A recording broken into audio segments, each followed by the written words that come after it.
A very good morning to everybody. Myself and Neil are up early on this Monday morning. We're going to start the week off with a bang, hopefully.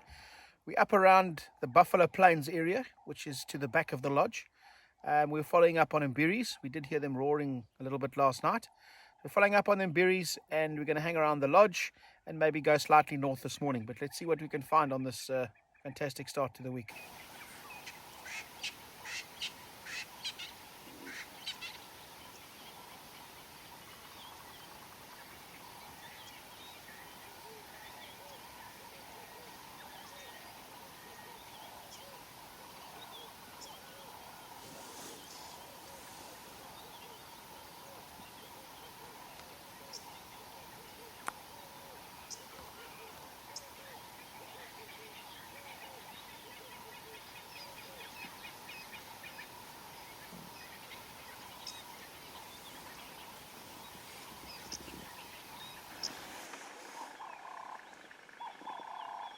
Beautiful female kudu in the morning light.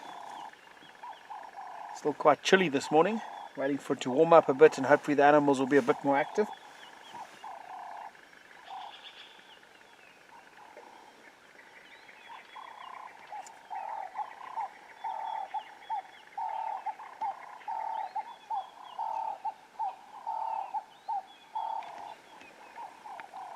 This is a young male kudu here.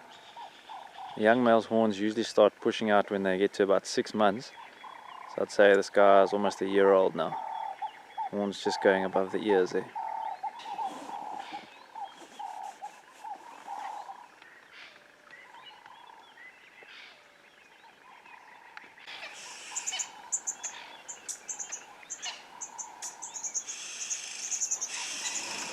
You can also see how they've all elevated up there. The impala, the kudu, on a slight little bit of elevation. You can hear Franklin's calling behind us and they're just seeing if there's danger.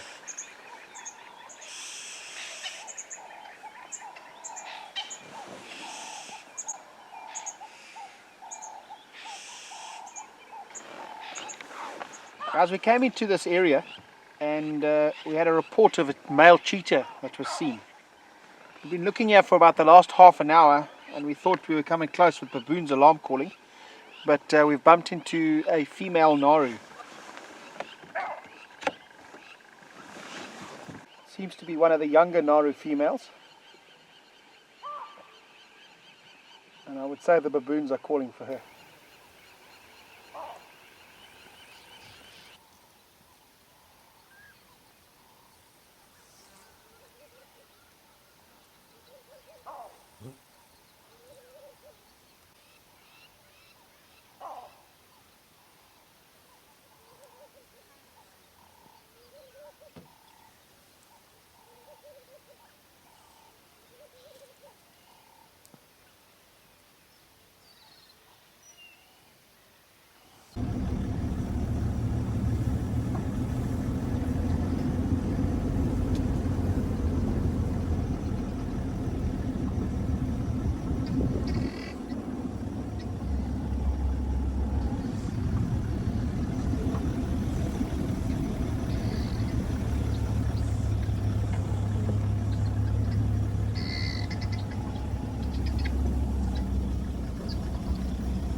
There's a pair of African hawk eagles in the tree here.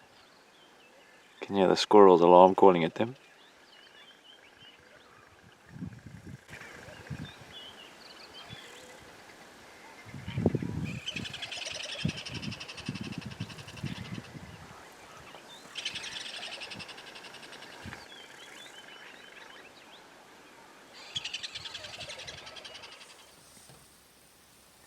We're back at the same spot where we saw that lioness.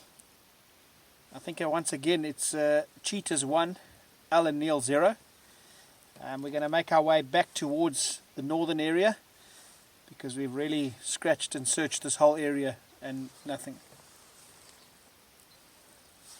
What we're thinking is the cheetah was moving up this way and it might have bumped into this Nharu lioness.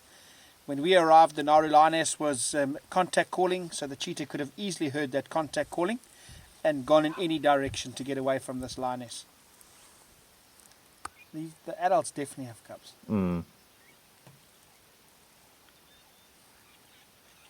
She keeps looking in that direction.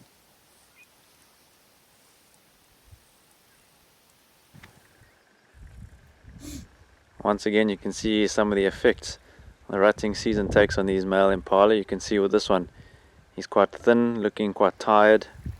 He's also got a little limp on his back left leg. So what's going to happen to him now, he's going to have to go back into a bachelor herd for safety. He's obviously been kicked out by the more dominant male now that's taken over the herd. He's going to need some safety now, as any predator that picks it up, whether it be hyenas, lion, leopard, cheetah, will definitely see him as a target. These black patches are called metatarsal glands. It's actually a gland covered with black hair that releases a scent as these impalas run. And if they're all scattered around the bush, they'll be able to locate each other via the scent.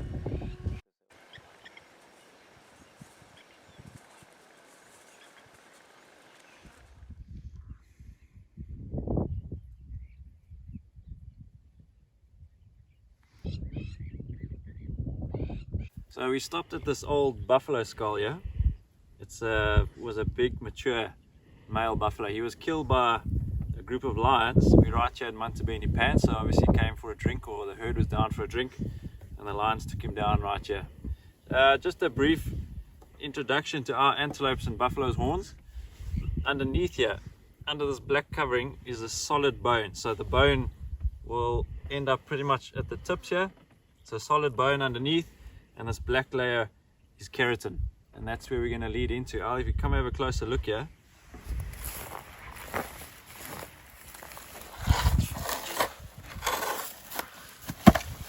Neil's getting his morning gym workout here.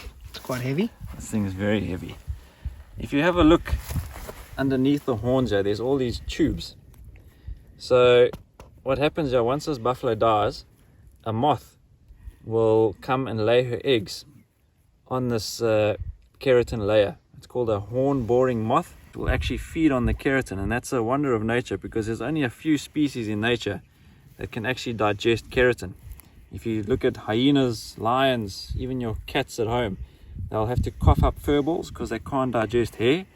So these little moth larvae are feeding on this keratin, and as they excrete, so these tubes are their excrement actually, they actually live inside there, and then once they pupate and ready to move on, they'll fly away. So a horn boring moth, which is often found on these dead antelope or buffalo's horns.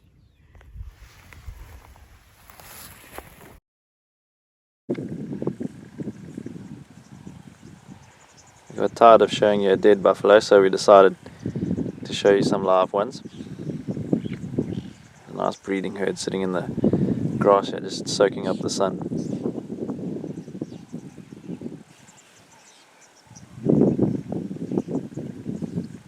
Just zoom in a bit, there's also an elephant, bull elephant in the background.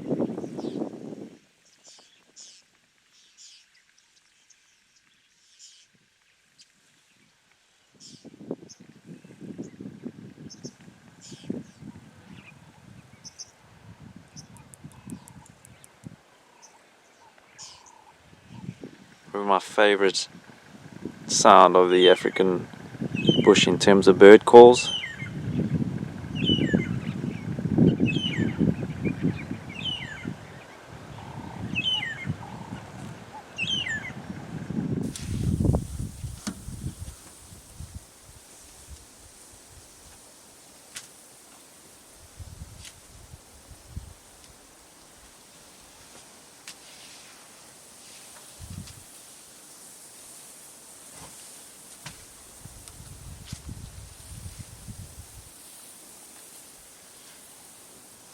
We got to this mud wallow and we found a beautiful scene where there's just a group of male elephants all interacting with each other here.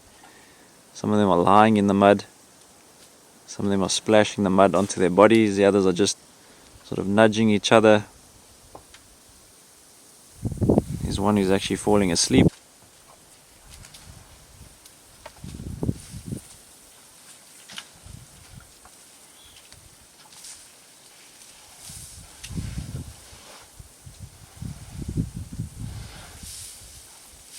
All just relaxing here. They're having a little sparring contest, but nothing too serious.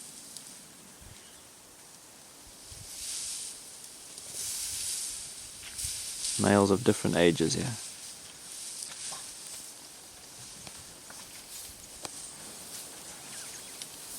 So this mud, other than cooling their body, acts as a great sunscreen for the rest of the day. It's been quite warm the last hour. Temperatures are going to increase. They have very minimal hair on their body, so nothing else to protect their skin from the sun, so the mud will do it.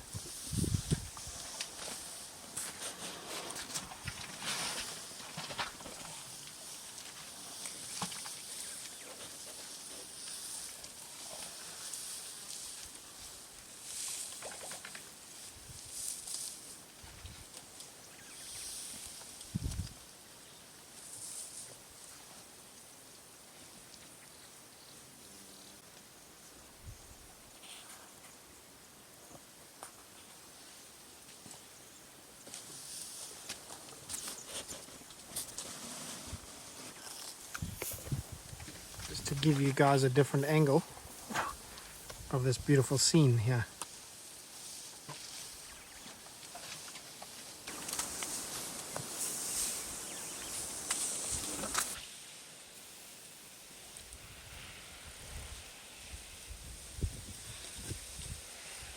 That noise you can hear on the left is one of the males rubbing some mud on the tree.